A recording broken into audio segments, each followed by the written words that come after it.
If it's Thursday, another rescue of another ailing U.S. bank as Treasury Secretary Janet Yellen tries to reassure anxious investors and lawmakers, testifying that the nation's banking system is sound, as the administration tries to cauterize the contagion fears following two of the biggest bank failures in American history. Plus, the U.S. military releases newly declassified footage of the Russian jet harassing and colliding on purpose with an American drone. Aggressive action that U.S. officials now say was approved by Kremlin leadership. And NBC News has confirmed from a source close to TikTok that the White House is indeed threatening a nationwide ban of the Chinese-owned app, unless the company completely severs ties with ByteDance and Beijing.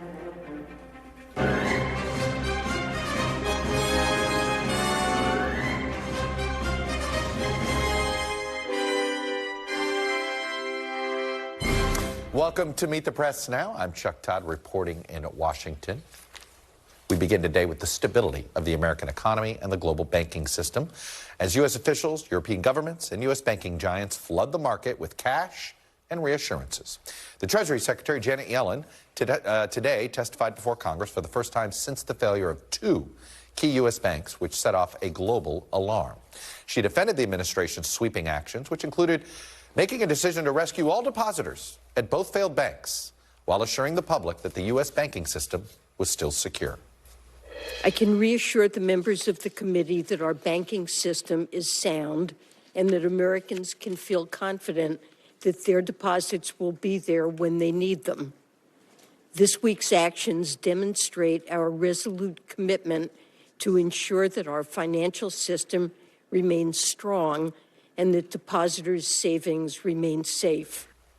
U.S. officials bolstered Secretary Yellen's assertion. They told NBC News that they're seeing signs that this past week's actions did help stabilize the banking system. Those signs include stabilization of deposit flows at small and mid-sized banks. Now, Secretary Yellen also acknowledged that further shocks to the banking system were still possible and that regulators were keeping a close eye on the market for additional red flags.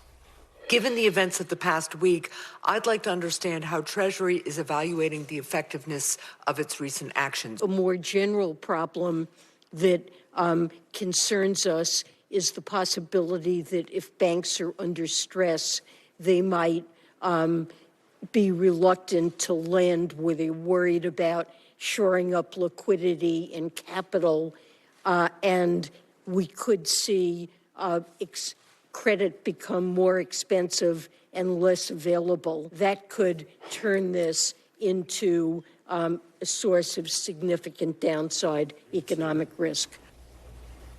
All of this came as the markets rallied a bit after yesterday's losses, fueled by news that just broke minutes ago, just before the markets closed, of another financial rescue plan, as a group of 11 U.S. banks just announced that they're making $30 billion in deposits to help shore up another ailing Silicon Valley area bank.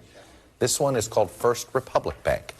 Adding to that rescue plan was news that the Swiss National Bank was giving global banking giant Credit Suisse a massive cash infusion with a loan of up to $54 billion after the bank said it had found material weakness in its financial reporting earlier this week.